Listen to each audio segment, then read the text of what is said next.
عن ابي سعيد الخدري رضي الله تعالى عنه قال كنا نخرج صدقات الفطر صاعا من طعام أو صاعا من شعير أو صاعا من تمر أو صاعا من عقيق أو صاعا من زبيب رواه البخاري।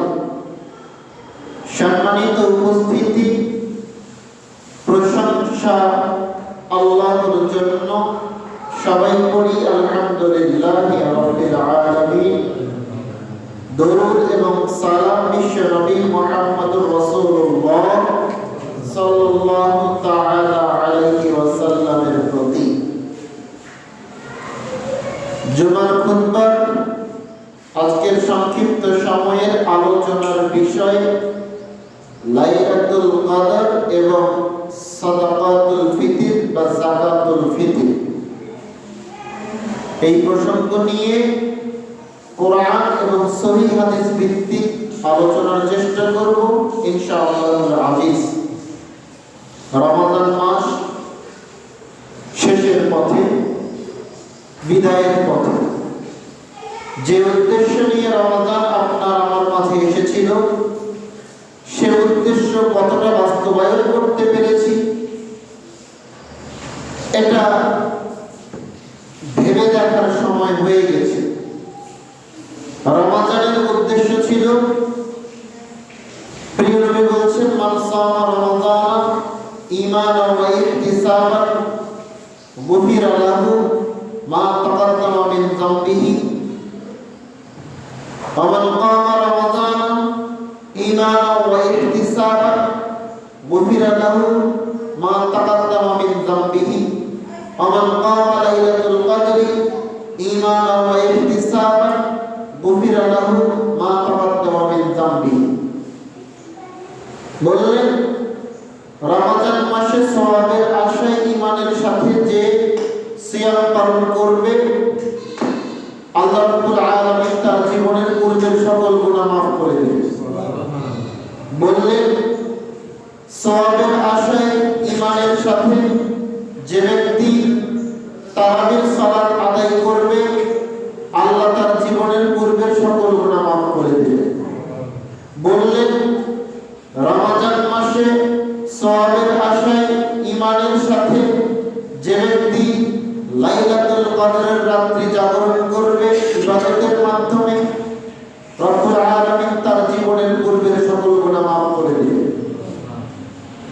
তো এই হাদিস থেকে এটাই স্পষ্ট যে রমজান মাসে সওয়াবের আশায় ঈমানের সাথে যদি আপনি সিয়াম পালন করেন, যদি আপনি তারাবির সালাত আদায় করেন, যদি আপনি লাইলাতুল কদরের রাত্রি জাগরণ করেন, তাহলে আল্লাহ আপনার জীবনের পূর্বে সকল গুনাহ মাফ করে দিবেন। তার মানে গুনাহ মাফের একটা বিশাল বড় সুযোগ, গুনাহ মাফের একটা বিগ অপরচুনিটি, গুনাহ মাফের জন্য একটা বোনাস টাইম।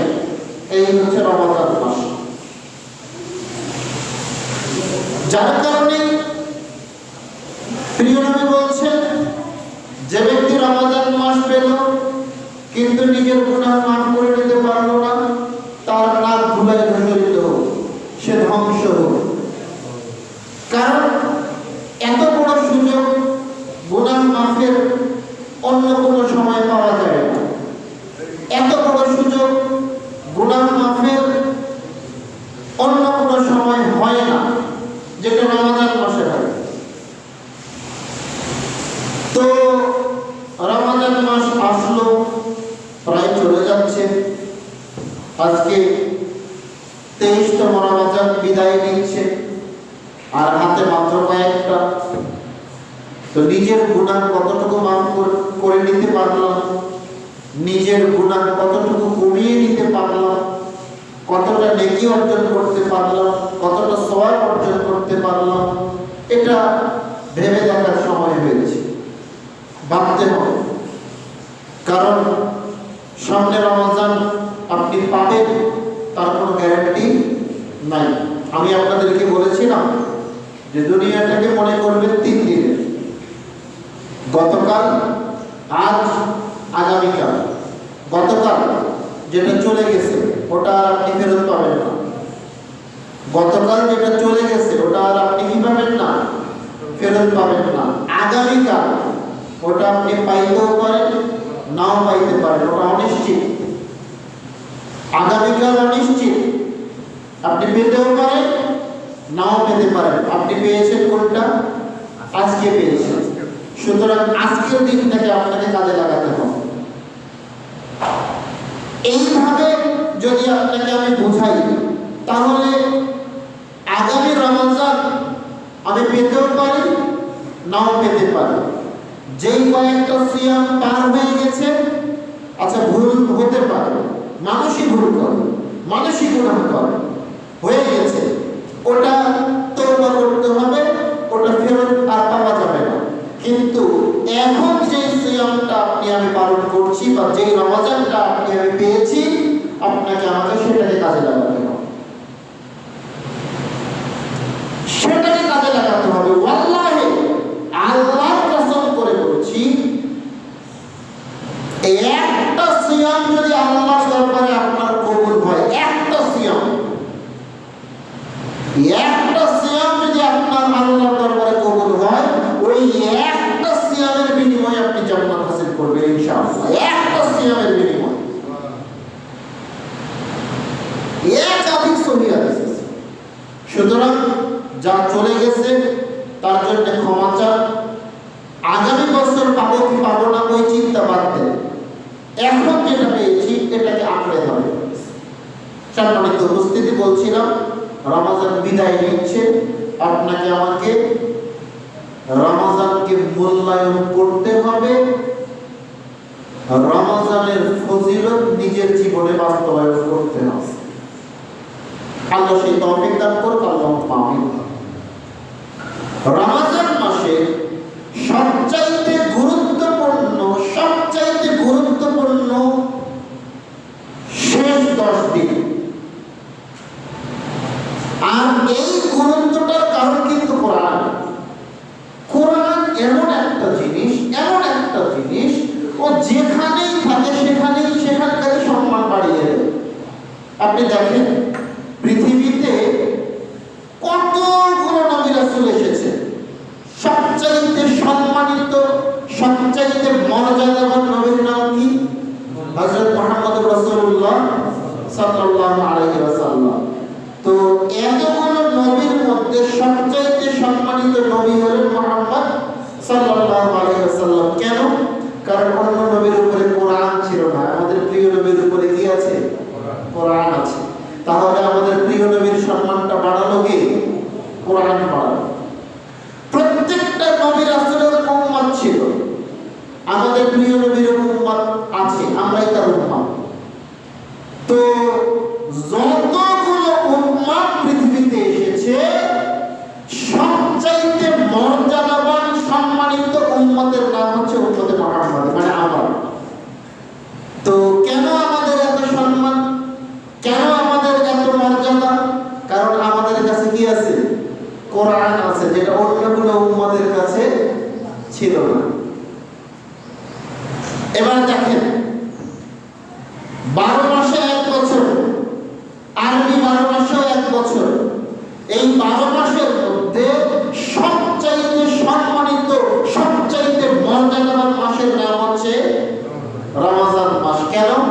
কারণ আল্লাহ বলছেন শাহরু রমাদান আল্লাযী উনজিলা ফীহিল কুরআন। রমজান মাসে আল্লাহ কি নাযিল করেছেন? কোরআন নাযিল করেছেন। এই কোরআন রমজান মাসে থাকার কারণে, রমজান মাসে কোরআন নাযিলের কারণে রমজান মাসের এত মর্যাদা গেল। এবার দেখেন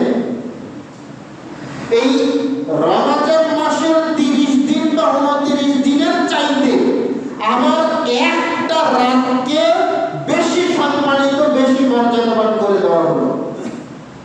আল্লাহ কি বলছেন? ইন্না আনজালনাহু ফি লাইলাতুল কদর। আমি এই লাইলাতুল কদরের রাতে কোরআন নাযিল করেছি। ওয়া মা আদরাকা মা লাইলাতুল কদর, হে নবী মুহাম্মদ সাল্লাল্লাহু আলাইহি ওয়াসাল্লাম, আপনি কি জানেন এই লাইলাতুল কদরটা কি?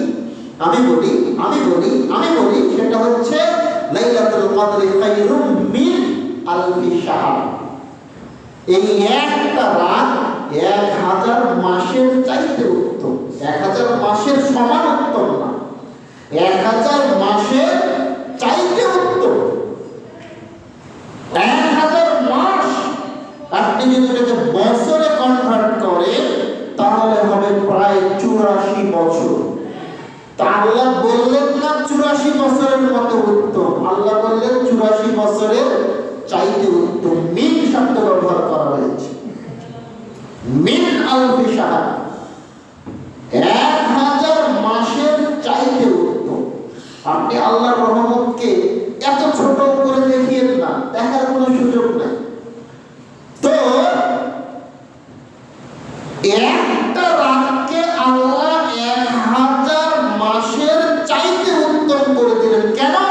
কারণ ওই রাতে কি নাযিল হয়েছে? কোরআন নাযিল হয়েছে। দেখেন, কোরআন যেখানেই যাচ্ছে, যার সাথেই থাকছে, তারই সম্মান, তারই মর্যাদা। যে পাতা দিয়ে কোরআন ছাপা হয়, ওই পাতা দিয়ে, ওই পৃষ্ঠা দিয়ে অন্যান্য বইও ছাপা হয়। অন্যান্য বইয়ের পাতা রাস্তায় পড়ে থাকলেও মানুষ ওটাকে মূল্যায়ন করে না, গুরুত্ব দেয় না। কিন্তু ওই পাতায় যদি কোরআনের অক্ষর, কোরআনের হরফ লেখা থাকে, তাহলে মানুষ ওটাকে রাস্তায় পড়ে থাকতে দেখলে কষ্ট পায়। একজন বেনামাজি যে জীবনে নামাজ পড়ে না, ওই ব্যক্তিটাও যদি রাস্তাতে কোরআনের পাতা পড়ে থাকতে দেখে তারও কষ্ট লাগে, সেও চেষ্টা করে ওই পাতাটাকে ওখান থেকে সরিয়ে অন্য জায়গায় রাখা। তাহলে ওই একই পাতা দিয়ে আপনি অন্য কিছু তৈরি করলে কত মর্যাদা পেল না, কিন্তু ওই একই পাতা দিয়ে আপনি কোরআনের হরফ লিখলেন, ওই একই পাতায় আপনি কোরআনের হরফ লিখলেন, কোরআন মাজিদ তৈরি করলেন, তাহলে ওই পাতাটার সম্মান বাড়ালো কে? কোরআন। আপনি বাজার থেকে কম মূল্যে, কম দামে কাপড় কিনে আপনি কোরআনকে সংরক্ষণ করে রাখলেন, পেঁচিয়ে রাখলেন, যাতে করে কোরআনের উপরে কি না পড়ে, ধুলা না পড়ে। ওই কাপড়টা আপনি পায়ে লাগাতে পারেন না। আমি বলছি না যে লাগালে গুনাহ হবে, ওই চিন্তাটা এখন বাদ দেন, আমি সম্মানটা দেখাচ্ছি। ওই কাপড়টা আপনি মোছামুছির কাজে তো ব্যবহার করেন না, ইভেন ওই কাপড়টা আপনার পায়েও আপনি লাগাতে চাচ্ছেন না, তাহলে ওই কাপড়টার এত সম্মান বাড়ালো কে? কোরআন। কোরআন যেখানেই যাচ্ছে সেখানেই কোরআনের সম্মান। যার কারণে রাসূল সাল্লাল্লাহু আলাইহি ওয়াসাল্লাম বলছেন, আল্লাহ কোরআনের মাধ্যমে কোন জাতির, কোন মানুষের সম্মান মর্যাদা বৃদ্ধি করে দেন। কোরআনের মাধ্যমে, কোরআনের কারণে কোন জাতি, কোন মানুষের সম্মান মর্যাদা কমিয়ে দেন। কোরআন যেই ধরবে, যেই কোরআনকে ধারণ করবে, তার সম্মান মর্যাদা থাকবেই থাকবে। আল্লাহ রাসূল বলছেন, আল্লাহ বলছেন। তো রমাদান মাসের একটা গুরুত্বপূর্ণ রাতের নাম হচ্ছে লাইলাতুল কদর। যে রাতে ইবাদত করলে 1000 মাস বা তার চাইতে বেশি সময় ইবাদত করলে যেই নেকি হবে, আপনি যদি ওই এক রাত্রি ইবাদত করেন, লাইলাতুল কদরের রাত্রি ইবাদত করেন, তাহলে ওই সমপরিমাণ সওয়াব আপনি পাবেন। আল্লাহ বলছেন, খায়রুম মিন আলফি শাহর। এটা একটা অনেক বড় সুযোগ। কি হয় সে রাতে? কি হয়? আল্লাহ রাব্বুল আলামিন বলছেন, তানাজ্জালুল মালাইকাতু ওয়ার রূহ ফিহা। সেই দিন ফেরেশতা এবং সালাতু ওয়াস সালাম দুনিয়াতে নেমে আসেন বিইذনি রাব্বিহি। কার আদেশে? কে আদেশ করেছেন? আল্লাহ আদেশ করেছেন। আল্লাহর আদেশে দুনিয়াতে নেমে আসেন। মিন কুল্লি আমর, সকল বিষয় নিয়ে নেমে আসেন, সকল বিষয়। যেহেতু ওটা হচ্ছে লাইলাতুল কদর, কদর শব্দের অর্থ হচ্ছে ভাগ্য, ভাগ্য নির্ধারণের রাত, ভাগ্য নির্ধারণের রজনী। ওই যে আপনারা পালন করছেন না, দেখছেন না শবে বরাত, হ্যাঁ, ওটা নাকি ভাগ্য নির্ধারণের রাত। হ্যাঁ, ভাগ্য নির্ধারণের রাত আল্লাহ বলছেন এটা হচ্ছে লাইলাতুল কদর, যেটা আছে রমজান মাসে। হুজুররা কিভাবে ঠেলতে ঠেলতে ঠেলতে ঠেলতে ওটাকে নিয়ে চলে গেছে শাবান মাসের 15 তারিখ। মানে ধর্মকে যে যেভাবে পারছে ব্যবহার করছে, কারণ মানুষ বুঝে গেছে ধর্ম এমন একটা বিষয়, এমন একটা জিনিস, ব্যবসা করতে হলে এটাকে দিয়ে করতে হবে। আপনি আমার কথা কষ্ট নিয়েন না, এটা বাস্তবতা। মানুষ বুঝে গেছে ব্যবসা যদি জমজমাট যদি ব্যবসা করতে হয় তাহলে এই ধর্ম দিয়ে ব্যবসা করতে হবে। আপনি দেখেন না এই যে এতগুলো শত শত মাজার, শত শত মাজার, শত শত মাজার, বিনা পয়সার ব্যবসা, হাজার হাজার টাকা সেখানে প্রতিদিন মানুষ দান করছে, প্রতিদিন মানুষ দান করছে। আরে ভাই, আপনার মাথায় কি এতটুকু বুদ্ধি ঢুকে না? মাজার যদি চলতো, মাজারের যদি কিছু চলতো, তাহলে পৃথিবীতে সর্বশ্রেষ্ঠ মাজার হতো রাসূল সাল্লাল্লাহু আলাইহি ওয়াসাল্লামের কবর। আর এই মাজারে যদি দান করতে হতো, তাহলে রাসূলের কবরে প্রতিদিন যে কত কোটি টাকা দান করতো, এটা আপনি হিসাব করে শেষ করতে পারবেন। চলে রাসূলের কবরে কি মাজারের ব্যবসা চলে? সেখানে টাকা পয়সা দান করা করে চলে? কোনোদিন শুনেছেন? কখনো দেখেছেন? ওখানে যেটা চলে না সেটা আপনার দেশে চলে কিভাবে? কাকে বুঝাচ্ছেন আপনি? কি পেয়েছেন ধর্মকে? ধর্ম নিজের ইচ্ছা মতো চলে না, ধর্ম নিজের ইচ্ছা মতো, নিজের খেয়াল খুশি মতো চলে না। ধর্ম চলে একজন মানুষের কথায়, একজন মানুষের নীতিতে। তার নাম হযরত মুহাম্মদুর রাসূলুল্লাহ সাল্লাল্লাহু আলাইহি ওয়াসাল্লাম। এছাড়া অন্য কোনো ব্যক্তি, অন্য কোনো মানুষের নীতিতে ধর্ম চলতে পারে না। নিজের ইচ্ছা মতো ধর্ম ব্যবহার করছেন, ব্যবসা খাটাচ্ছেন, ব্যবসা হিসাবে নিয়ে নিয়েছেন ধর্মকে। আল্লাহ হেদায়েত দান করুন। আল্লাহ রাব্বুল আলামিন লাইলাতুল কদর বা ভাগ্য নির্ধারণের রাত হিসাবে ঘোষণা করলেন এই রমজান মাসের শেষ দশকের বিজোড় রাত্রিগুলোকে। আর হুজুর ভাগ্য নির্ধারণের রাত হিসাবে আপনাকে দাওয়াত দিচ্ছে নিসফে শাবান, শাবানের মাসের 15 তারিখের রাত্রে। কিভাবে এই হুজুররা মানুষদেরকে বোকা বানিয়ে রেখে দিয়েছে। আমরা তীব্র বিরোধিতা করি এই সমস্ত কথা। আল্লাহ যেটা বলেছেন সেটাই সত্যি, রাসূল যেটা বলেছেন সেটাই সত্যি। আপনার তিতা লাগলেও সত্যি, আপনার কাছে মিষ্টি লাগলেও এটাই সত্যি। আল্লাহ বলছেন তানাজ্জালুল মালায়েকাতু ওয়ার রূহ ফিহা বিইذনি রাব্বিহিম মিন কুল্লি আমর, মিন কুল্লি আমর। সেই রাতে জিবরাইল আলাইহিস সালাতু ওয়াস সালাম ফেরেশতাদেরকে নিয়ে দুনিয়াতে নেমে আসে সকল বিষয় নিয়ে। তার মানে আপনার ভাগ্যের সকল বিষয় নিয়ে। সালাম, শান্তি। সে রাতে শুধু শান্তি আর শান্তি, শান্তি আর শান্তি। কথা বলেন হাত্তা মাতলাইল ফাজর, একেবারে পূর্ব দিকে সূর্য উঠবে এই পর্যন্ত সারা রাত শান্তি আর শান্তি।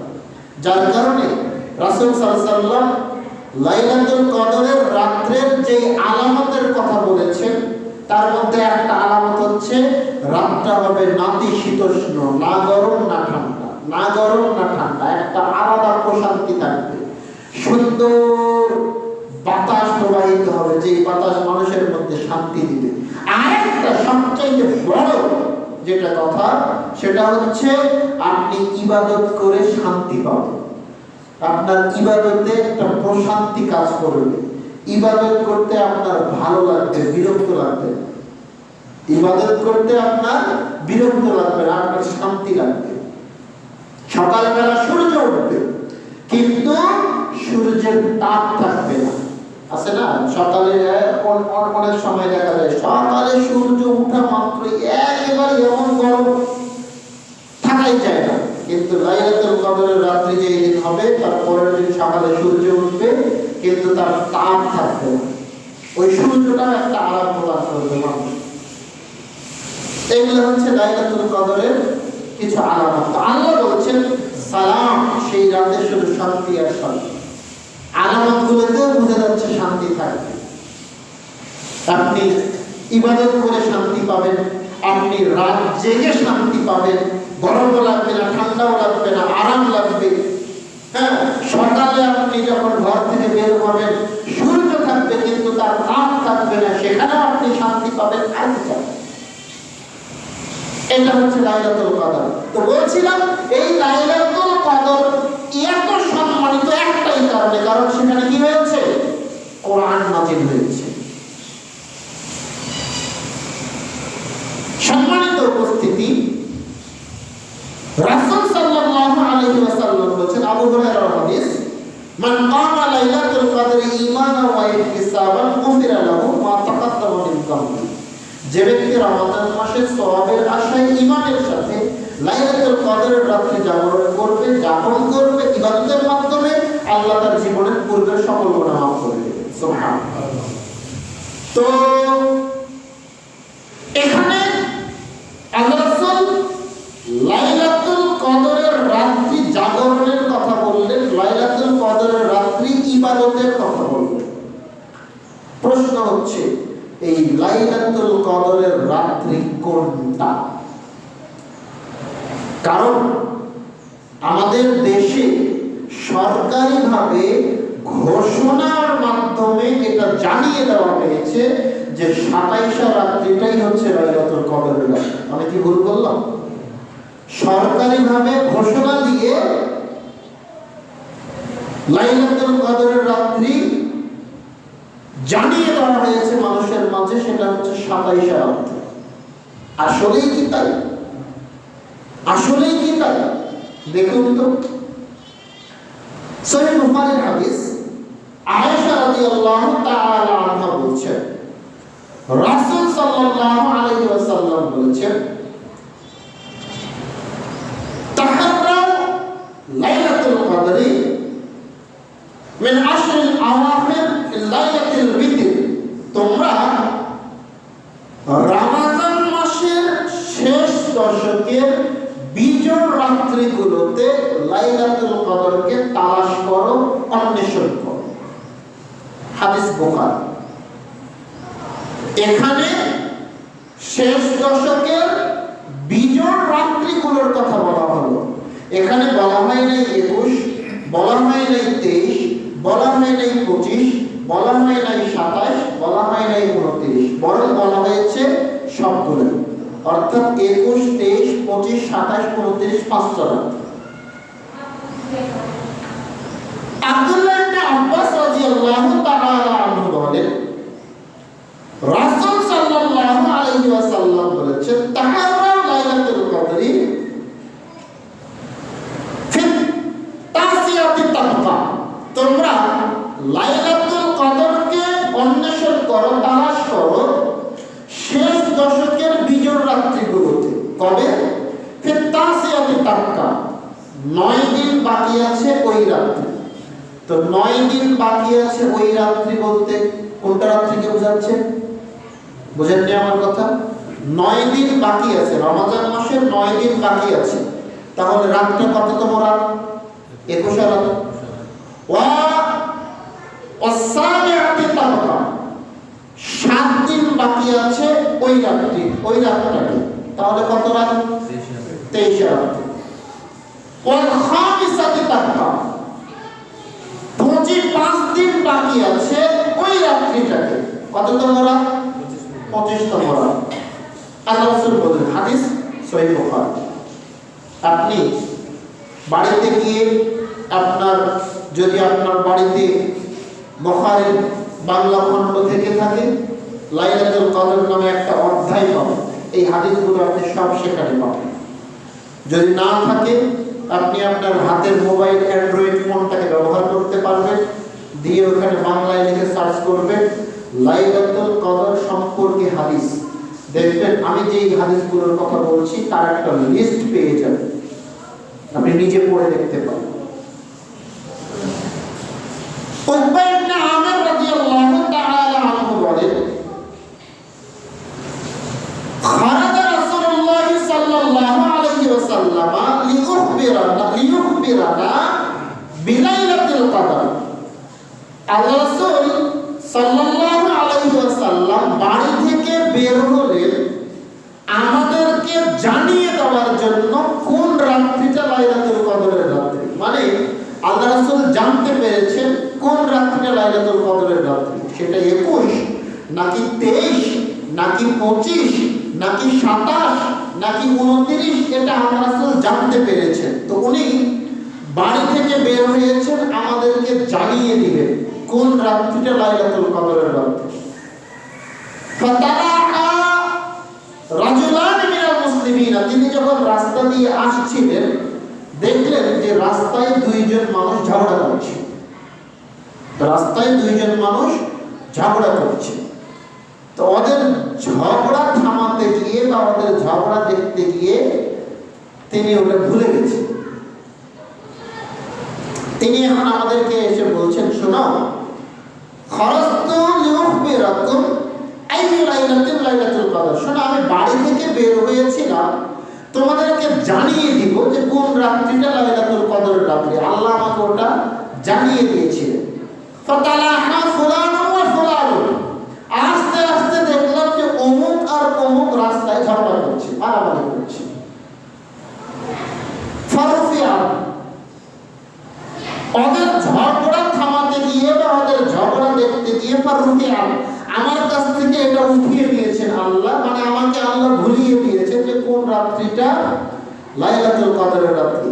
আসা ইয়াকুনা খায়রাল লাকুম, হয়তোবা এটাই তোমাদের জন্য ভালো, হয়তোবা এটাই তোমাদের জন্য ভালো। কেন ভালো?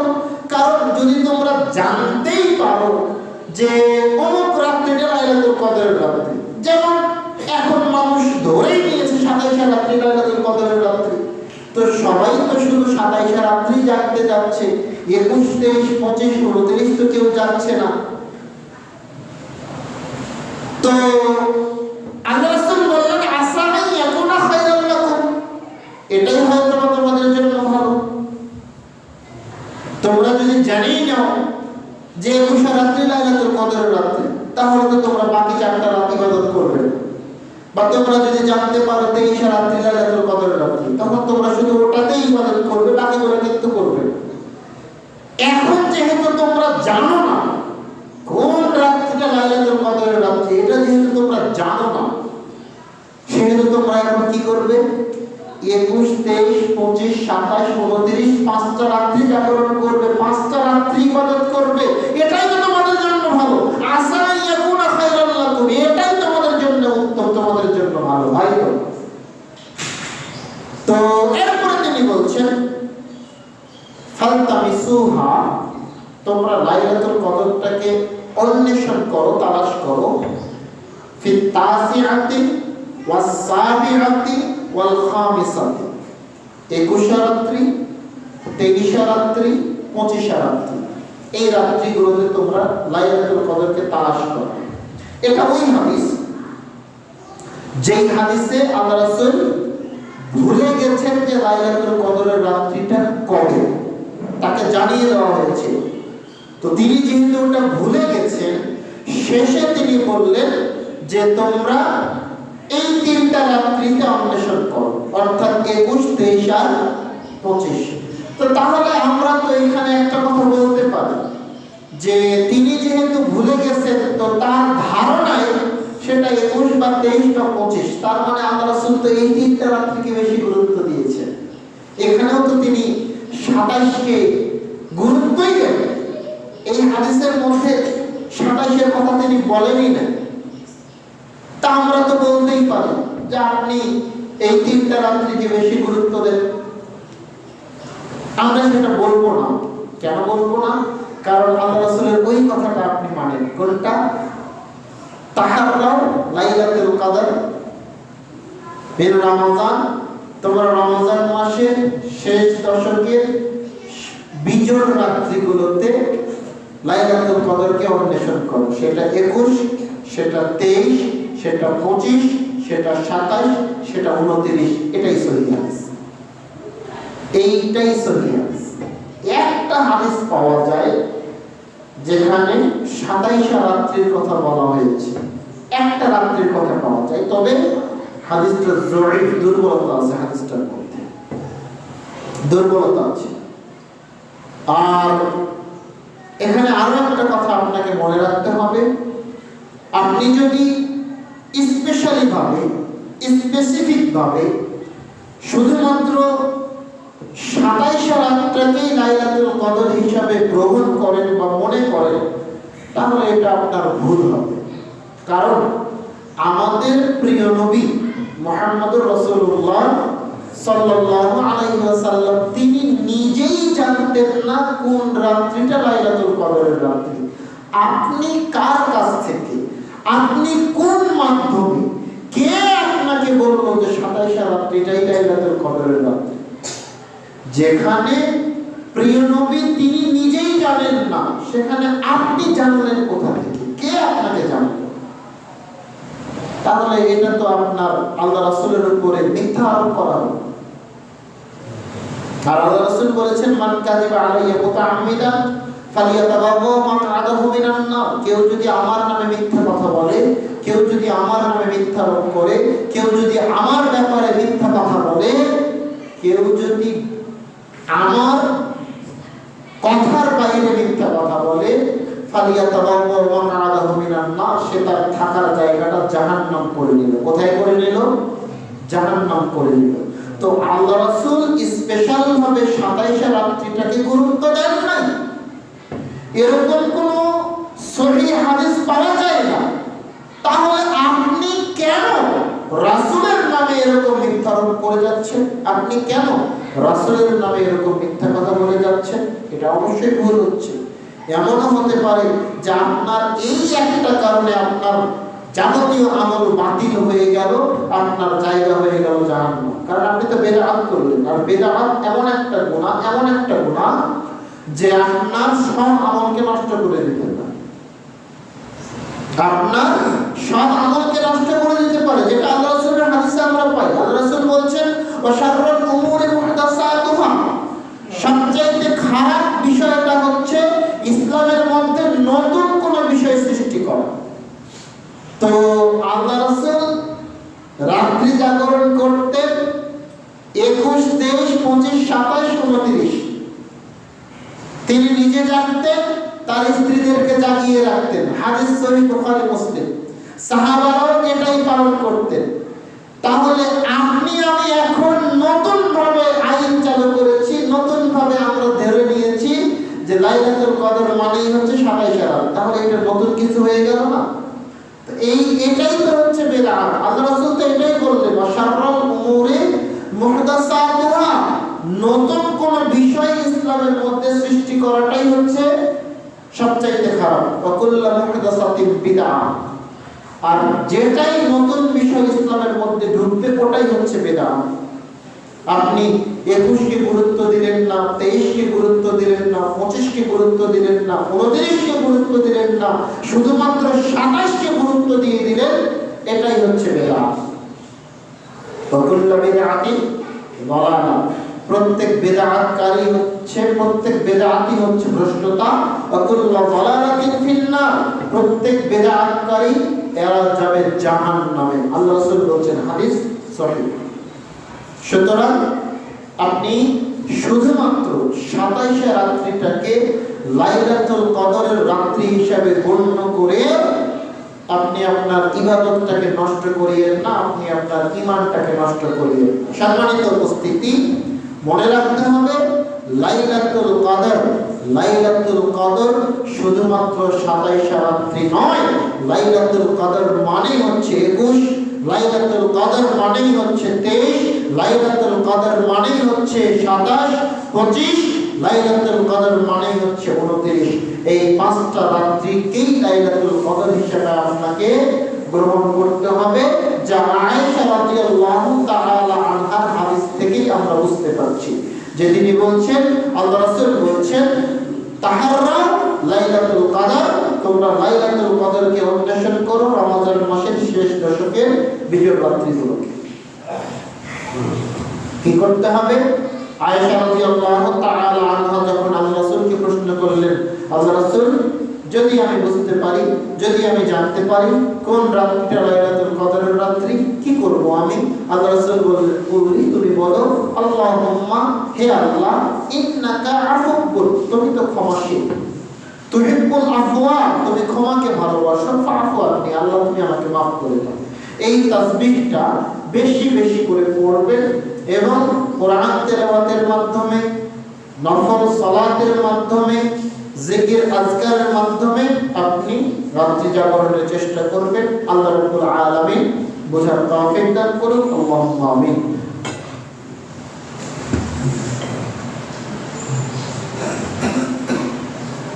আলহামদুলিল্লাহি ওয়াহদা ওয়াসসালাতু ওয়াসসালামু আলা মান লা নাবিয়্যা বা'দা। আব্দুল্লাহ ইবনে উমর রাদিয়াল্লাহু তাআলা আনহু বলেন, ফারাদ রাসূলুল্লাহ সাল্লাল্লাহু আলাইহি ওয়াসাল্লাম যাকাতুল ফিত্রি সা'আন মিন তামারিন আও সা'আন মিন শা'ইর। আল্লাহ রাসূল সাল্লাল্লাহু আলাইহি ওয়াসাল্লাম যাকাতুল ফিতর, ফিতরাকে ফরজ করেছেন, সা'আন মিন তামারিন, এক সা খেজুর, আও সা'আন মিন শা'ইর, অথবা এক সা জব, গম। কার উপরে? আলাল আবদি ওয়াল হুররি, স্বাধীন ব্যক্তির উপরে, পরাধীন ব্যক্তি দাস দাসীর উপরে, যাকারিন আও উনসা, পুরুষদের উপরে, মহিলাদের উপরে, সাগীরিন আও কাবীর, ছোটদের উপরে, বড়দের উপরে। আল্লাহ রাসূল সাল্লাল্লাহু আলাইহি ওয়াসাল্লাম যাকাতুল ফিতর, ফিতরাকে ফরজ করলেন। কার কার উপরে ফরজ? মিনাল মুসলিমিন, সকল মুসলমানের উপরে ফরজ। সকল মুসলমানের উপরে ফিতরা ফরজ। সে দাস দাসী হতে পারে, ছোট বড় সবার উপরে যাকাতুল ফিতর, ফিতরা ফরজ। কে ফরজ করেছেন? রাসূল সাল্লাল্লাহু আলাইহি ওয়াসাল্লাম ফরজ করেছেন। এটাকে নফল হিসাবে ধরে নেওয়ার কোনো সুযোগ নেই। এই যে অনেকেই বলে যে এটা নফল ইবাদত, নিজের ইচ্ছা মতো করলেই হবে, এত চাপাচাপি বা এত কঠিন করে নেওয়ার কিছু নেই, এটা নফল। কিন্তু হাদিসের ভাষায় তো এটাকে বলা হয়েছে ফরজ। কে ফরজ করেছেন? রাসূল সাল্লাল্লাহু আলাইহি ওয়াসাল্লাম ফরজ করেছেন। তো রাসূল যেহেতু ফরজ করেছেন, তিনি তো আর নিজের ইচ্ছা মতো কিন্তু কিছু ফরজ করেন না, করেন? আল্লাহ বলছেন, ওয়া মা ইয়ানতিকু আনিল হাওয়া, রাসূল তো নিজের ইচ্ছা মতো কিছু বলেন না, ইন হুয়া ইল্লা ওয়াহিয়ুহা, তিনি সেটাই বলেন যা তার উপরে ওহীর মাধ্যমে জানিয়ে দেওয়া হয়। তো আল্লাহ রাসূল ফরজ করেছেন মানে কে ফরজ করেছেন? আল্লাহ ফরজ করেছেন। এটাকে আপনি নফল হিসাবে গণ্য করে আপনি এটাকে এত কম মূল্য দিতে পারেন না। জোর দিয়ে আপনাকে এটাকে আদায় করতে হবে। তো আল্লাহ রাসূল এখানে বললেন যে আল্লাহ রাসূল ফিতরাকে ফরজ করেছেন সকল মুসলমানের উপরে, সবার উপরে এটা ফরজ। যার নিকটে এক বেলার খাবার আছে, যে ব্যক্তির নিকটে একবারের খাবার আছে, ওই ব্যক্তির উপরে ফিতরা ফরজ। যার উপরে একবারের খাবার নাই, ওর উপরে ফিতরা ফরজ না। কিন্তু যার উপরে, যার কাছে এক বেলার খাবার আছে তাকে ফিতরা দিতে হবে। সবার উপরে ফিতরা ফরজ। মিনাল মুসলিমিন শব্দ ব্যবহার করা হয়েছে, হাদিস বুখারী। ওই আবারও আপনাকে একই কথা বলছি, আপনার বাড়িতে যদি সহিহ বুখারীর বাংলা সংকলন থাকে তাহলে আপনি যাকাতুল ফিতর নামে একটা অধ্যায় পেয়ে যাবেন। যদি না পান তাহলে আপনার হাতের মোবাইল, অ্যান্ড্রয়েড মোবাইলটাকে ব্যবহার করতে পারেন। ইন্টারনেট চালু করবেন, গুগলে গিয়ে সার্চ করবেন যে ফিতরা সম্পর্কে হাদিস, একটা লম্বা লিস্ট পেয়ে যাবেন। আপনি ফিতরার হাদিসগুলো পড়ে নেবেন। আমার কথা আমি বিশ্বাস করতে বলছি না। তো বলছিলাম ফিতরা ফরজ। যাকাত আর ফিতরার মধ্যে কিছু পার্থক্য আছে। যাকাতও ফরজ, ফিতরাও ফরজ, তবে পার্থক্য কিছু আছে। পার্থক্যগুলো কি? যাকাত ফরজ হওয়ার জন্য আপনার নিসাব পরিমাণ সম্পদ লাগবে এবং তার উপরে 1 বছর অতিক্রম হতে হবে। ফিতরার জন্য এই শর্ত নাই। ফিতরার জন্য এই শর্ত নাই। যাকাত যেই দিনে আপনার উপরে ফরজ হবে ওই দিনই আদায় করতে হবে, ওটা দেরি করার কোনো সুযোগ নাই। অর্থাৎ যাকাত আপনার উপরে মুহররম মাসে ফরজ হতে পারে, সফরে ফরজ হতে পারে, রবিউল আউয়াল, রবিউল সানি, জুমাদুল আউয়াল, জুমাদুল সানি, রজব, শাবান, রমজান, শাওয়াল, জিলকদ, জিলহজ, যে কোনো মাসে আপনার উপরে যাকাত ফরজ হতে পারে। যে মাসেই যাকাত ফরজ হবে ওই মাসেই যাকাত প্রদান করতে হবে। কিন্তু ফিতরা এটা শুধুমাত্র কোন মাসে? রমজান মাসে। পার্থক্য এখানে। এরপরে যাকাত বন্টনের খাত আছে 8টা। 8টা খাতে যাকাত বন্টন করতে হবে। আর ফিতরা বন্টনের খাত ওই একটাই। যাকাত বন্টনের খাত হলো 8টা, ফিতরা বন্টনের খাত কয়টা? 1টা, যা আমরা হাদিসের মাধ্যমে এখন জানতে পারবো ইনশাআল্লাহ। আব্দুল্লাহ ইবনে আব্বাস রাদিয়াল্লাহু তাআলা আনহু বলেন, ফারাদা রাসূলুল্লাহ সাল্লাল্লাহু আলাইহি ওয়াসাল্লাম যাকাতুল ফিতরি তুহরাতান লিস-সাইমি মিনাল লাগবি ওয়ার রাফাস। আল্লাহ রাসূল সাল্লাল্লাহু আলাইহি ওয়াসাল্লাম ফিতরাকে ফরজ করেছেন। ফিতরাকে ফরজ করেছেন আল্লাহ রাসূল সাল্লাল্লাহু আলাইহি ওয়াসাল্লাম। কেন ফরজ করেছেন? তুহরাতান লিস-সাইমি মিনাল লাগবি ওয়ার রাফাস। অশ্লীল কথা, খারাপ কথা, অশ্লীল কাজ, খারাপ কাজ থেকে রোজাদারের রোজাকে পবিত্র করার জন্য। বুঝেননি? এই ফিতরা আপনার উপরে ফরজ কেন? এই যে আপনি রমজান মাসে রোজা রাখলেন, রোজা অবস্থায় হয়তো মুখ দিয়ে অনিচ্ছাকৃতভাবে খারাপ কথা বের হয়ে গেছে, চান নাই বের হয়ে গেছে, অনিচ্ছাকৃতভাবে বা যেভাবেই হোক খারাপ কাজ আপনার দ্বারা হয়ে গেছে। তো এই যে আপনার সিয়াম, এই কাজগুলো করলে তো সিয়ামের ক্ষতি হয়, তাই না? এটা তো আমি আপনাদেরকে আগেই বলেছি যে খারাপ কাজের মাধ্যমে, খারাপ কথার মাধ্যমে সিয়ামের ক্ষতি হয়। তো এই যে এই খারাপ কাজ, খারাপ কথাগুলোর মাধ্যমে আপনার সিয়ামের যে ক্ষতি হয়েছে, এই ক্ষতিটাকে পূরণ করে দেওয়ার জন্য আল্লাহ রাসূল কি করেছেন? ফিতরাকে ফরজ করেছেন। ফিতরাকে এত সহজভাবে নিয়েন না, এটা অত্যন্ত গুরুত্বপূর্ণ। আপনি যদি ফিতরা সঠিকভাবে আদায় না করেন তাহলে আপনার এই সিয়ামের যে ক্ষতিগুলো আপনি করে ফেলেছেন ওগুলো পূরণ হবে না, এটা হাদিস থেকে বোঝা যাচ্ছে। আর আপনি যদি সঠিকভাবে ফিতরা আদায় করেন তাহলে এই যে আপনার সিয়ামের যে ক্ষতিগুলো হয়েছে খারাপ কথার মাধ্যমে, খারাপ কাজের মাধ্যমে, তাহলে এই ফিতরার মাধ্যমে এটা কি হতে পারে? পূরণ হতে পারে। আল্লাহ রাসূল বললেন যে তিনি আল্লাহ রাসূল ফিতরাকে ফরজ করেছেন তুহরাতান লিস-সাইমি মিনাল লাগবি ওয়ার রাফাসে, খারাপ কথা, অশ্লীল কথা, অশ্লীল কাজ, খারাপ কাজ হতে সিয়ামকে, রোজাকে পবিত্র করার জন্য। ওয়া তু'মাতান লিল মাসাকিন, এবং মিসকিনদের জন্য খাদ্য স্বরূপ। এই যে বললাম না যে ফিতরা বন্টনের খাত একটাই, শুধুমাত্র কারা পাবে?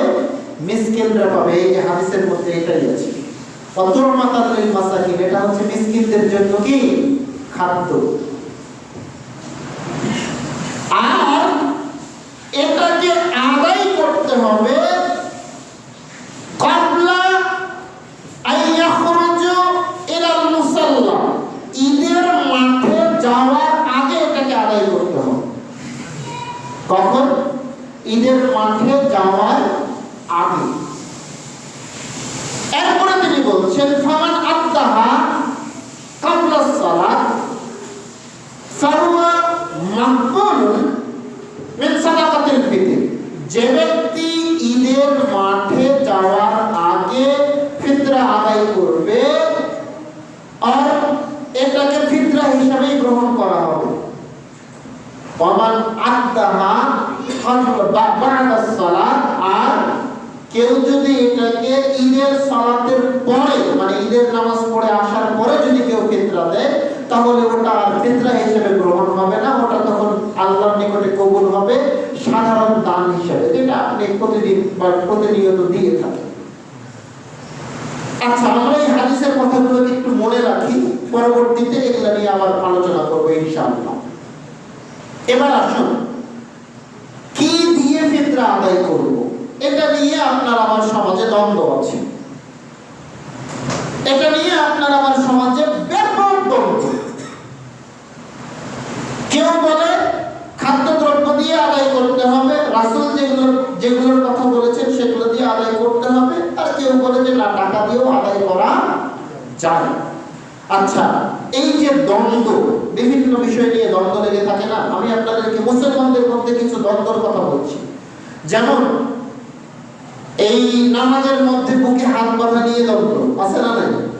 একদল বলছে হাত বাঁধতে হবে বুকের উপরে, কেউ বলছে হাত বাঁধতে হবে নাভের উপরে, আছে না নাই? সমাজে আছে না নাই? আছে। জোরে আমিন বলা নিয়ে দ্বন্দ্ব, কেউ বলে জোরে আমিন বলতে হবে, কেউ বলে যে না, আমিন বলতে হবে চুপি চুপি আস্তে আস্তে। এগুলো নিয়ে তো মারামারি পর্যন্ত হয়েছে। আচ্ছা, ফরজ সালাতের পরে মুনাজাত নিয়ে দ্বন্দ্ব আছে না নাই? কেউ বলে মুনাজাত করা যাবে, কেউ বলে মুনাজাত করা বিদআত, কেউ বলে তারাবি 20 রাকাত, কেউ বলে যে না 8 রাকাত। দ্বন্দ্ব আছে না নাই? আছে। কেউ বলে টাকা দিয়ে ফিতরা আদায় করা যাবে না, কেউ বলে টাকা দিয়ে ফিতরা আদায় করা যায়। দ্বন্দ্ব আছে না নাই? আছে। এই যে এই দ্বন্দ্বগুলো, এই দ্বন্দ্বগুলোর সমাধানটা একটা লাগবে। সমাধান দরকার আছে না? আছে। সমাধান কোথায়? সমাধান কোথায়? রাসূল সাল্লাল্লাহু আলাইহি ওয়াসাল্লাম বিদায় হজ্জের ভাষণে, বিদায় হজ্জের যেই হজ্জটা তার জীবনের শেষ হজ, আরাফার ময়দানে আল্লাহ রাসূল সাল্লাল্লাহু আলাইহি ওয়াসাল্লাম ভাষণ দিচ্ছেন। তো আল্লাহ রাসূল ভাষণ দিচ্ছেন, আল্লাহ রাসূল বলছেন তারাক্তু ফীকুম আমরাইন, মানুষ শোনো, আমি মুহাম্মদ তোমাদের কাছে থাকবো না, তোমাদের সাথে থাকবো না। তারাক্তু ফীকুম আমরাইন, দুইটা জিনিস তোমাদের মাঝে রেখে যাচ্ছি। আমি থাকবো না, কিন্তু ওই দুইটা জিনিস তোমাদের মাঝে থাকবে, তোমাদের কাছে থাকবে। লান তাদিল্লু মা তামাসসাকতুম বিহিমা, তোমরা যতদিন ওই দুইটা জিনিসকে শক্ত করে ধরে থাকবে, তোমরা পথভ্রষ্ট হবে না। এই দ্বন্দ্বগুলো একটাও থাকবে না, এই দ্বন্দ্বগুলো একটাও থাকবে না। কি কি সেই দুইটা জিনিস? এক, কিতাবুল্লাহ, মানুষ শোনো, তোমাদের মাঝে রেখে গেলাম কোরআন। দুই, সুন্নাত রাসূলুল্লাহ সাল্লাল্লাহু আলাইহি ওয়াসাল্লাম, আমি নবী মুহাম্মদ সাল্লাল্লাহু আলাইহি ওয়াসাল্লাম আমার সুন্নাত। তো এই যে দ্বন্দ্বগুলো, তারাবি 8 রাকাত পড়বো না 20 রাকাত পড়বো, বুকের উপরে হাত বাঁধবো না নাভের নিচে হাত বাঁধবো, এরপরে আমিন জোরে বলবো না আস্তে বলবো, এরপরে ফরজ নামাজের পরে মুনাজাত করবো কি করবো না, কবরস্থানে দাঁড়িয়ে দলবদ্ধ হয়ে মুনাজাত করবো কি করবো না, ফিতরা টাকা দিয়ে দিব না চাল দিয়ে খাদ্যদ্রব্য দিয়ে দিব, এগুলো সব সমাধান তো হাদিসের মধ্যে আছে। তাহলে দ্বন্দ্বটা কোথায়? আসলে দ্বন্দ্বটা কোথায় জানেন? দ্বন্দ্বটা হচ্ছে মানুষ এই হাদিসগুলোকে নিজের স্বার্থের বাইরে যখন চলে যায় তখন ওই হাদিসগুলোকে আর গ্রহণ করতে চায় না। এই সমস্যাটা এখানে, সমস্যাটা এখানে যখন স্বার্থের বাইরে চলে যায় তখন মানুষ আর হাদিস মানতে চায় না, তখন সেটা ফাঁক খোঁজার চেষ্টা করে। তো আপনি টাকা দিয়ে ফিতরা আদায় করবেন কি করবেন না, বা টাকা দিয়ে ফিতরা আদায় করা যাবে কি যাবে না, তার সমাধানে আমি আপনাকে সহিহ বুখারী থেকে কয়েকটা হাদিস দিয়ে যেতে পারব। যেমন একটা হাদিস একটু আগেই বললাম যে আল্লাহ রাসূল সাল্লাল্লাহু আলাইহি ওয়াসাল্লাম ফিতরা ফরজ করেছেন কি হিসাবে, এক সা খেজুর অথবা এক সা জব মানে গম। এবার আরেকটা হাদিস দেখেন, আবু সাঈদ খুদরি রাদিয়াল্লাহু তাআলা আনহু বলেন, কুননা নুখরিজু যাকাতুল ফিতরি আও সাদাকাতুল ফিতরি, আমরা এই জামানে রাসূলুল্লাহ সাল্লাল্লাহু আলাইহি ওয়াসাল্লাম আল্লাহ রাসূলের সময় যখন আল্লাহ রাসূল বেঁচে ছিলেন, আমরা ওই সময়ে যাকাতুল ফিতর বা সাদাকাতুল ফিতর বা ফিতরা বের করতাম, ফিতরা দিতাম। কি কি দিতাম?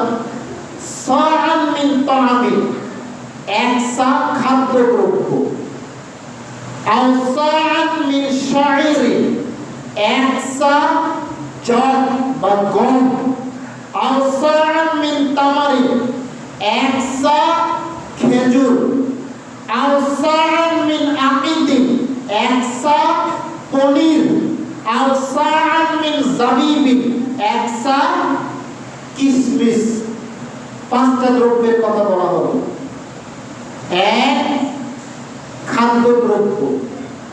খাদ্যদ্রব্য বলতে যেই যেই জিনিসটা মানুষ খাদ্য হিসেবে গ্রহণ করেছে, সেটা যে দেশের যেরকম। বাংলাদেশে আমাদের প্রধান খাবার হচ্ছে ভাত, তাহলে আমাদের খাদ্যদ্রব্য হিসেবে চাল।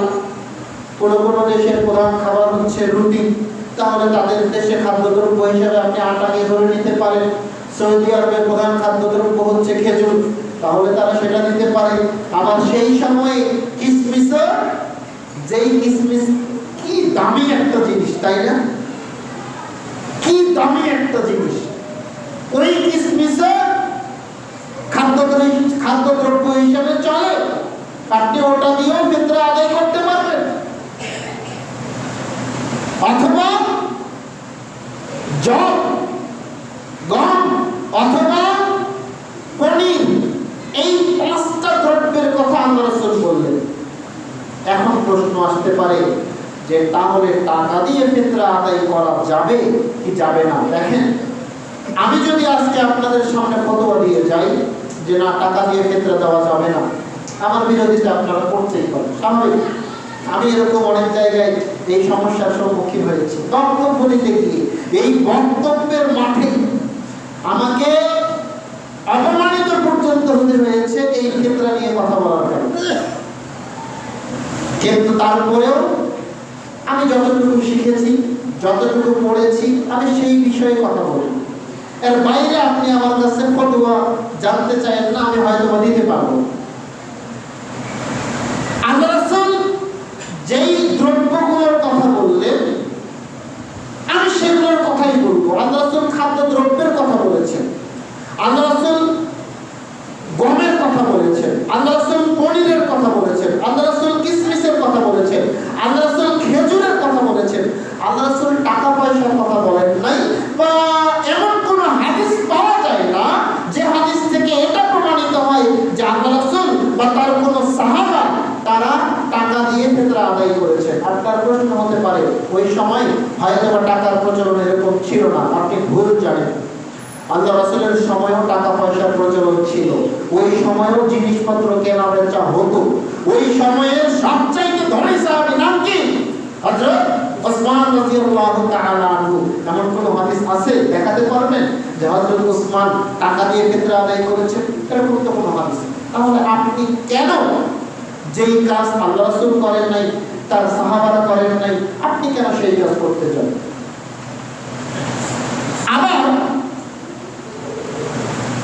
সৌদি ফতোয়া বোর্ড থেকে, আমরা তো সৌদি আরবের উপরে অনেক কিছু ডিপেন্ড করে থাকি, সৌদি ফতোয়া বোর্ড থেকে ফতোয়া প্রকাশিত হয়েছে যে লা তুআদ্দি কিমাতাহা, তোমরা অর্থ দিয়ে ফিতরা আদায় করিও না। এটা সৌদি ফতোয়া বোর্ড থেকে ফতোয়া দেওয়া হয়েছে যে তোমরা অর্থ দিয়ে, টাকা দিয়ে ফিতরা আদায় করিও না, দাম দিতে যেও না। কিমাত, কিমাত শব্দের অর্থ হচ্ছে দাম, দাম। তো ওই যে মানে দাম কি হিসাবে দেয়, আমাদের দেশে এই যে ইসলামিক ফাউন্ডেশন থেকে যেটা নির্ধারণ করে দেওয়া হয়েছে, ওটা তো দাম নির্ধারণ করে দেওয়া হয়েছে, তাই না? যে 2.5 কেজি চাল, অমুক চাল, ওর বিনিময়ে 100 টাকা, এর চাইতে ভালো কোয়ালিটি, ওর বিনিময়ে 120 টাকা, 150 টাকা, এইভাবে দাম নির্ধারণ করে দেওয়া হয়েছে। তো সৌদি ফতোয়া বোর্ড থেকে ওটা নিষেধই করে দেওয়া হয়েছে যে লা তুআদ্দি কিমাতাহা, তোমরা দাম দিয়ে ফিতরা আদায় করতে যেও না, মানে খাদ্য দ্রব্য দিয়েই ফিতরা আদায় করো। এটা সৌদি ফতোয়া বোর্ড থেকে ফতোয়া দেওয়া হয়েছে। তো এটা কি গ্রহণ করা যায় না? যায় তো, আপনি চাইলেই এটা গ্রহণ করতে পারেন, কারণ এদের ফতোয়াটা তো রাসূলের কথার বাইরে যায় নাই, এদের ফতোয়াটা তো রাসূলের কথার অনুযায়ী হয়েছে। আপনি বুঝেন নাই? আপনাকে আবারও বলছি, আমি আল্লাহ রাসূল খাদ্য দ্রব্য দিয়ে, খেজুর দিয়ে, গম দিয়ে, এরপরে পনির দিয়ে, কিশমিশ দিয়ে ফিতরা আদায় করতে বললেন। আর সৌদি ফতোয়া বোর্ড বলল যে তোমরা এগুলো দিয়েই আদায় করো, এগুলোর দাম দিতে চেও না। তো সৌদি ফতোয়া বোর্ডের ফতোয়াটা তো রাসূলের হাদিস অনুযায়ী হয়েছে, রাসূলের হাদিসের বাইরে তো যায় না। আবার শাইখ ইবনে বাজ, নাম শুনেছেন? শাইখ ইবনে বাজ, যিনি আপনার এই শতাব্দীর সবচাইতে নামকরা আলেম ওলামা, সবচাইতে নামকরা মুহাদ্দিস, তিনি বলেছেন যে লা তুআদ্দি কিমাতাহা, তোমরা এই দাম দিয়ে ফিতরা আদায় করতে যেও না। আবার বর্তমানে আপনি ডক্টর জাকির নায়েকের লেকচার যদি শুনে থাকেন, আপনি শুনে থাকবেন, আপনি যদি শায়েখ আব্দুর রাজ্জাক বিন ইউসুফের আলোচনা শুনে থাকেন, আপনি শুনে থাকবেন, আপনি যদি ডক্টর আসাদুল্লাহ গালিব হাফিজাহুল্লাহ তাআলা আনহুর আলোচনা শুনে থাকেন, আপনি শুনে থাকবেন, শায়েখ মতিউর রহমান মাদানী, এরপরে ডক্টর আবু বকর জাকারিয়া। হ্যাঁ, এই যে বড় বড় আলেম ওলামা যারা রয়েছেন, যাদেরকে আমরা এখন ধরেই নিতে পারি যে তারা বর্তমান সময়ের সবচেয়ে ভালো মুহাদ্দিসিন ইকরাম, আমরা তাদের কথাগুলো গ্রহণ করতে পারি। তারাও কিন্তু এই বিষয়ে ঐক্যমত প্রদান করেছেন যে টাকা দিয়ে ফিতরা আদায় করা যাবে না, বরং খাদ্যদ্রব্য দিয়েই, বা আল্লাহ রাসূল যেই জিনিসগুলো দিয়ে ফিতরা আদায় করতে বলেছেন ওগুলো দিয়ে আদায় করতে হবে। আমিও ওই বিষয়ে ফতোয়া দিয়ে যাচ্ছি, এখন মানবেন না আপনাদের ব্যাপার। যদি আপনারা আমাকে বলেন যে হুজুর একটা নির্ধারণ করে দিয়ে যান যে কত টাকা করে আমরা ফিতরা দিব, এই ফতোয়া আমি দিতে পারবো না, এইটা আমি নির্ধারণ করেও দিতে পারবো না, আপনারা দিলে আপনাদের ব্যাপার। আল্লাহ বলছেন ইন্নামা আনতা মুযাক্কির, নবী মুহাম্মদ শোনো, তুমি সতর্ককারী, লাস্তা আলাইহি বিমুসাইতির, তোমাকে আমি এই দায়িত্ব দিই নাই যে তুমি লাঠি দিয়ে পিটিয়ে মানুষকে তুমি ইসলাম পালন করো, এই দায়িত্ব তোমার নাই। তো আমি একজন সাধারণ মানুষ, আমারও দায়িত্ব হচ্ছে আপনাদের কাছে সঠিক বিষয়টা প্রচার করে যাওয়া। আমি জোর করে আপনাদেরকে এটা পালন করিয়ে দিতে পারি না। আমি যতটুকু জেনেছি, আমি যতটুকু পড়েছি, সেই অনুযায়ী এটাই প্রমাণিত হয় যে খাদ্যদ্রব্য দিয়ে ফিতরা আদায় করতে হবে, টাকা দিয়ে ফিতরা আদায়ের এরকম কোনো হাদিস পাওয়া যায় না। যারা বলে টাকা দিয়ে ফিতরা আদায় করা যায়, তারা এটা মানে যুগের সাথে তাল মিলিয়ে বিভিন্ন বিষয় মাথায় রেখে তারা এটাকে বলে যে টাকা দিয়েও ফিতরা আদায় করা যায়। তা আমার কথা হচ্ছে যে যায় একটা বিষয়, আর আল্লাহ রাসূলের সুন্নাত একটা বিষয়, আপনি মানবেন করতে হবে, অবশ্যই রাসূলের সুন্নাতটাকে গ্রহণ করতে হবে, এটাই করা উচিত। সম্মানিত উপস্থিতি, এবার আসুন এই ফিতরা দিব কখন। ফিতরা দেওয়ার দুইটা সময়, একটা হচ্ছে উত্তম সময়, আরেকটা হচ্ছে জায়েজ সময়। উত্তম সময় কোনটা? উত্তম সময় হচ্ছে ওই যে আল্লাহ রাসূল বললেন যে ঈদের মাঠে যাওয়ার আগে ফিতরা দিতে হবে। তো ঈদের মাঠে যাওয়ার আগে ফিতরা দেওয়া এটা হলো সবচাইতে উত্তম সময়। আর জায়েজ সময় কোনটা? মানে দেওয়া যায়, জায়েজ এই সময়টা হচ্ছে ঈদের 2-1 দিন আগে, অর্থাৎ 28 রমজান, 29 রমজান, এই রমজানগুলোতেও আপনি চাইলে ফিতরা দিতে পারেন, কোনো সমস্যা নাই, এটা দেওয়া জায়েজ। তবে ওই 20 রমজান হয়ে গেল আর ফিতরা বের করে দিতে হবে, বা 21, 22, 23 তারিখে ফিতরা বের করে দিতে হবে, এরকম আসলে চলে না। ফিতরা ফরজ হয় কখন জানেন?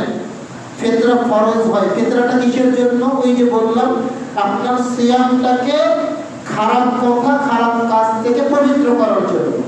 যার কারণে ফিতরা ফরজ হয় হচ্ছে রমজান এই শেষে হলো ফিতরা ফরজ হয়। যার কারণে হাদিসের মধ্যে এটাও আছে যে ঈদের সালাতের আগে, মুহাদ্দিসিন ইকরাম বলছেন যে ঈদের সালাতের আগে যদি কোনো সন্তান জন্ম নেয় তাহলে ওই সন্তানের কি করতে হবে? ফিতরা পরিশোধ করতে হবে, কারণ ওটা তখন ফরজ হয়েছে। তো বললাম ফিতরা দেওয়ার সময় দুইটা, একটা হলো উত্তম সময়। উত্তম সময় কোনটা? ঈদের নামাজ পড়তে যাওয়ার আগে ফিতরা দিয়ে যাবেন, এটা হলো উত্তম সময়। আর জায়েজ সময় হচ্ছে 28 রমজান, 29 রমজান, 30 রমজান, এই রমজানগুলোতে চাইলে আপনারা ফিতরা দিতে পারেন। তার আগে ফিতরা আদায় করা এটা হয়তোবা হাদিস অনুযায়ী সমীচীন হবে না। যারা দায়িত্ব পালন করবেন আপনাদের কাছে উদারতা আহ্বান জানাবো, চেষ্টা করবেন এইভাবেই ফিতরাটা দেওয়ার। আর ফিতরা যেভাবে দিচ্ছে আপনারা সেভাবেই গ্রহণ করবেন। হ্যাঁ, আপনারাও জোর করে কারোর উপরে কোনো কিছু চাপিয়ে দেওয়ার চেষ্টা করবেন না। হ্যাঁ, অনেকেই বলে যে হুজুর অনেকে চাল নিতে চায় না। আসলে অনেকে যে চাল নিতে চাইবে না এটা তো আল্লাহ রাসূল আগেই বলে গেছেন। আল্লাহ রাসূল বলছেন যে শোনো, তোমরা দান সাদকা করো, দান সাদকা করো। কেননা এমন একটা সময় আসবে যেই সময়ে তুমি দান নিয়ে সাদকা নিয়ে বের হবে, যাকে দিতে যাবে সে বলবে লা তাইতাহা বিল আমসি লা কাবিলতু, তুমি যদি গতকালকে এটা আমাকে দিতে আমি নিতাম, ফালিয়াম আজকে লা হাজাতাল লি বিহা, এটা আমার দরকার নাই। মানে মানুষ ধনী হয়ে যাবে। মানুষ কি হয়ে যাবে? ধনী হয়ে যাবে। তো আজ থেকে কয়েক বছর আগেও আপনি যেভাবে যাকে যেরকম ভাবে দিতেন তারা সেভাবেই দিত। এখন মানুষ ধনী বেশি হয়ে গেছে, এখন আর মানুষ ওই চালটা নিতে চায় না। আমি বলছি সমাধান আছে, মানুষ নিতে চাচ্ছে না, হয়তো মসজিদে এসে নিতে চাচ্ছে না, আপনারা বাড়িতে গিয়ে পৌঁছে দিয়ে আসেন, দেওয়া যায়, বাড়িতে গিয়ে পৌঁছে দিয়ে আসেন। যদি তাও নিতে না চাই, অনেকগুলো এতিমখানা মাদ্রাসা আছে, অনেকগুলো শিক্ষা প্রতিষ্ঠান আছে, আপনি যান বস্তা ধরে দিয়ে দেন, কেউ নিষেধ করবেন, সবাই নিতে চায়। এভাবেই আপনারা ফিতরাগুলো আদায় করবেন। বলছিলাম ফিতরাকে নফল মনে করে এটাকে কম মূল্য দেওয়ার কোনো সুযোগ নাই, এটা ফরজ। আল্লাহ রাসূল এটাকে ফরজ করেছেন। আপনাকে সঠিকভাবেই ফিতরা আদায় করতে হবে, সঠিকভাবেই ফিতরা বিনিবন্টন করতে হবে। আল্লাহ রাব্বুল আলামিন বুঝার তৌফিক দান করুন, আল্লাহুম্মা আমিন। আমরা রাসূলের সুন্নাত অনুযায়ী আমরা ফিতরা আদায় করার চেষ্টা করব, এবং এই দ্বন্দ্বগুলোর নিরসনে আমরা রাসূলের পক্ষ থেকে যেই সমাধান দেওয়া আছে আমরা সেই সমাধানগুলোতেই যাবো ইনশাআল্লাহ। তাহলে আমাদের আর কোনো সমস্যা থাকবে না ইনশাআল্লাহ। আল্লাহ রাব্বুল আলামিন বুঝার তৌফিক দান করুন, আল্লাহুম্মা আমিন। আল্লাহ তুমি আমাদের সবার সিয়ামকে কবুল করো, আল্লাহুম্মা আমিন। আল্লাহ তুমি আমাদের সবার এই লাইলাতুল কদরের রাত্রি জাগরণগুলোকে কবুল করো, আল্লাহুম্মা আমিন। আল্লাহ তুমি আমাদের সবার ফিতরাকে কবুল করো, আল্লাহুম্মা আমিন। এই দাবি, এই দোয়া তোমার দরবারে রেখে আজকের বক্তব্য শেষ করছি। সুবহানাকা আল্লাহুম্মা ওয়া বিহামদিকা আশহাদু আল্লা ইলাহা ইল্লা আনতা আস্তাগফিরুকা ওয়া আতুবু ইলাইক।